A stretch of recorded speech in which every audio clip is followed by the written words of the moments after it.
ولا تكونوا كالذين تفرقوا لکه یهودو اهل نصرانیانو اهل طالبانو لکه یهودو نصرانیان داسې مه ګرځېږئ. نو هغوی څه شی کول؟ نو هغوی متفرق سول، ټوټه سول، اختلافونه دلایل هم ورته راغلي بیا هم تاسې هغسې مه کېږئ. موږ ته طالبانو موږ او تاسې کې اختلاف اوس څوک کوي؟ امیان که علما؟ دا خو عین بني اسرائیل و د اهل کتابو خبر ده. من بعد ما جاءتهم البينات عوام هیڅ اختلاف نه کوي چې کله دې ته علم راسي من بعد ما جاءتهم البينات به تفرق شروع کړي. نو طالبانو الله دې موږ نه متفرق. روح المانی ته اوس غوږ سئ طالبانو. یو اختلاف په اصولو کې ده، اختلاف په اصولو کې حرام ده، په عقایدو کې اختلاف طالبانو ده حرام ده. اسلامي امت باید په چا کې مختلف نسی په اصولو کې. په اصولو کې اختلاف دا ګمراهي او ضلالت ده. او عقیده به داسې لري طالبانو ورونو، مثلا زه په حق یم، احتمال دی چا نه لري، د خطا نه لري. معتزله چې دي طالبانو خطا دي، احتمال دی چا نه لري، د حقیقت نه لري. عقیده به داسې لري. په خبر پوه شولئ؟ اختلاف په اصولو کې دا ناروا ده او داسې عقیده به لري. موږ په حق یو، احتمال دی چا نه لرو، په اصولو کې به داسې عقیده لرو. معتزله، خوارج، قدریه، شیعگان یا نور باطل ډلې هغوی په خطا دي، احتمال دی چا نه لري. دا یو طالبانو ورونو. یو اختلاف په فروعو کې ده طالبانو ورونو، یو اختلاف په فروعو کې ده، یو اختلاف په آراو په حروبو کې ده، په جنګونو په رایو کې، په جهاد کې. دا اختلاف هم طالبانو په فروعو کې اختلاف څه ده. دا اختلاف ښه ده طالبانو ورونو که اتفاق ښه ده. علامه شهاب الدین آلوسی وایي د هغه نه نقل کړی ده د امام سبکي رحمه الله نه چې اختلاف اتفاق افضل ده. څوک افضل ده؟ اتفاق افضل ده. نو په فروع ګوره هلته خو حرام ده، دلته څوک ده؟ په فروعو کې افضل ده. عقیده به څنګه لري؟ موږ په حق یو، احتمال دی خطا لري. شافعیان په خطا دي، احتمال دی حقیقت لري. طالبانو ګوره که فکر وکړئ عاقلانه، موږ په حق یو، احتمال دی چا لرو، هغوی په خطا دي. نو چې دا په فروع کې اختلاف. اوس مسله د رپولیدین طالبانو فروعي مسله ده که اصولي؟ امین بجهر دا فروعي مسائل دي. دا د عقایدو کتابونو کې راځي که د فقه کتابونو کې؟ نو فقه فروع دي که نه؟ ولې طالبانو نن مونږ په فروعي مسایلو کې یو د بل په کفر فتوا کوو، یو په بل پسې جمع نه کوو طالبانو؟ دا اوس طالبانو تاسې نه پوښتنه کوم که الله عز وجل داسې حالت راولي چې امام احمد ابن حنبل رحمه الله طالبانو دلته ماسپښین جمع ته راسي که نه؟ او موږ تاسې دلته وایي طالبانو مانځه ته مخته سوی وی او جمع یې راکړې وي. د ټول عمر دپاره به م یو لوی افتخار دا بولو چې موږ امام احمد ابن حنبل پسې څوک.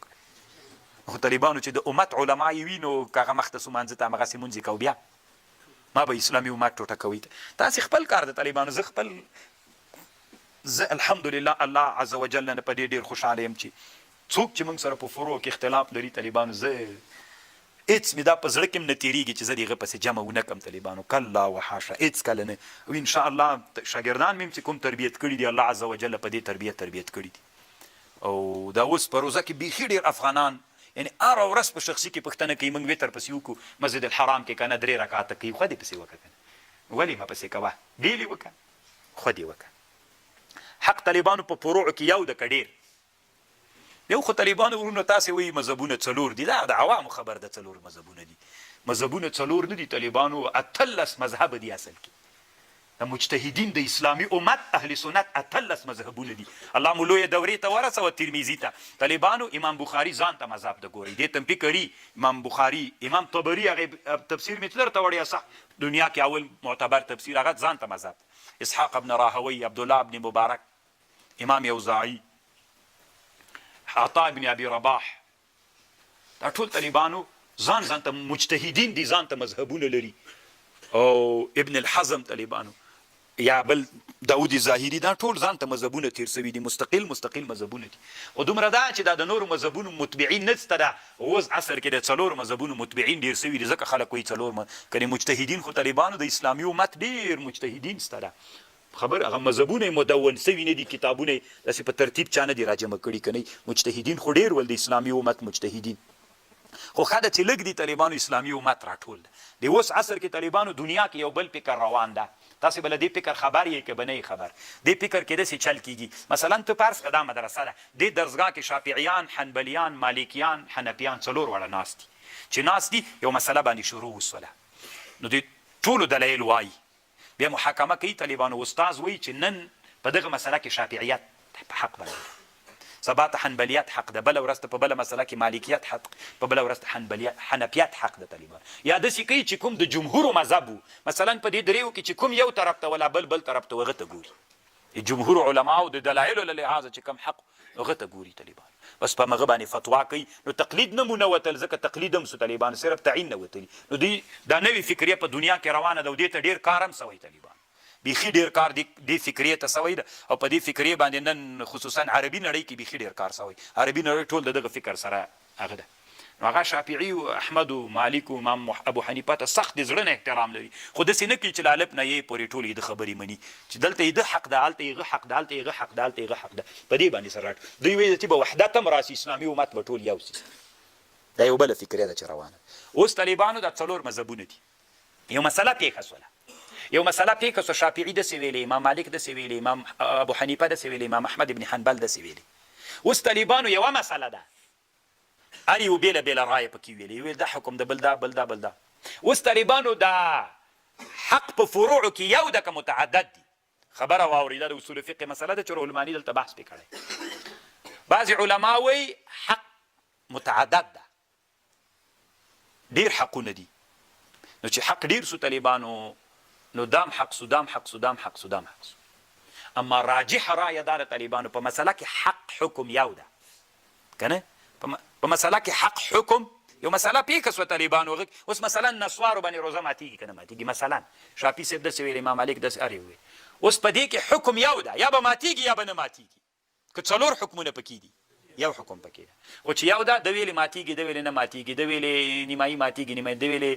اخواته ماتېږي د اخواته مثلا یو حکم سو طالبانو نو اوس طالبانو حق په مسأله کې حق یو ده نو چې حق یو سو طالبانو ورونو نو بیا خو دلته دی نو چې حق یو سو نو په دې کې هغه څوک چې هغه وایي چې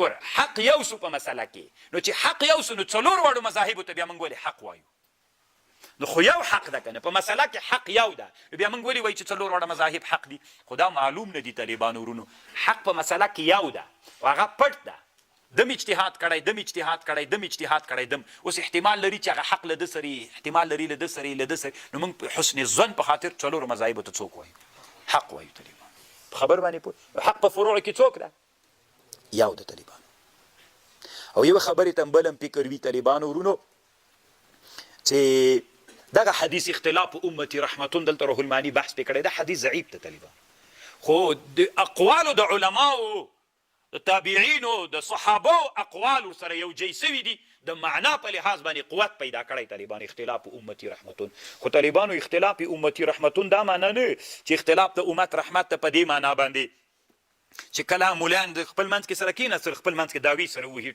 شر شور جوړ کړي دا رحمت نه ده طالبان رحمت دا ده لکه طالبانو اوس مثلا تاسې مسله راواخلئ امت ته طالبانو دا د مجتهدینو اختلاف رحمت ته امت ته رحمت ته امام شافعي امام جمهور علماو لیکلي دي وایي شراب ته نه د انګورو اوبه دي دا نجس دي او ما سوا له انګورو اوبو نه طالبانو نور شراب نجس نه دي صحیح ده طالبان امام ابو حنیفه وایي یا نجس نه دي اوس طالبانو نن عصر ته راځه تاسې طالبانو اتر وهي که نه وهي سپری اتر نن طالبانو د الکول چې دي دا په د مایعاتو کې د هغې کیفیت ساتي نن الکولو ته دنیا کې دومره ضرورت ده که نه چې شامپو عطرونه ټول هغه مایعي شیان خصوصا د زینت دا ټول طالبانو چاته ضرورت لري الکولو ته الکولو ته دا ښځې چې کریمونه وهي دا انسانان دا ټول طالبانو الکولو ته ضرورت لري دا الکول که د شرابو نه د جمهورو په مذهب خو دا بیخي ناروا دي ځکه که ویښتان پرې غوړوي که مخ پرې غوړوي خو نجس وي که نه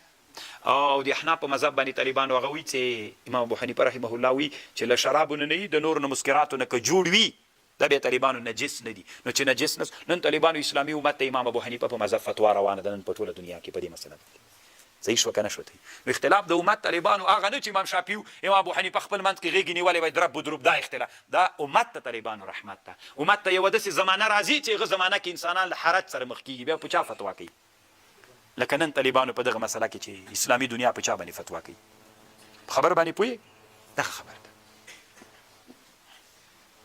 اختلاف د امت رحمت ته طالبانو ورونو هغه انسانانو دپاره نه داسې چې شر و شور ترنه جوړ کړي.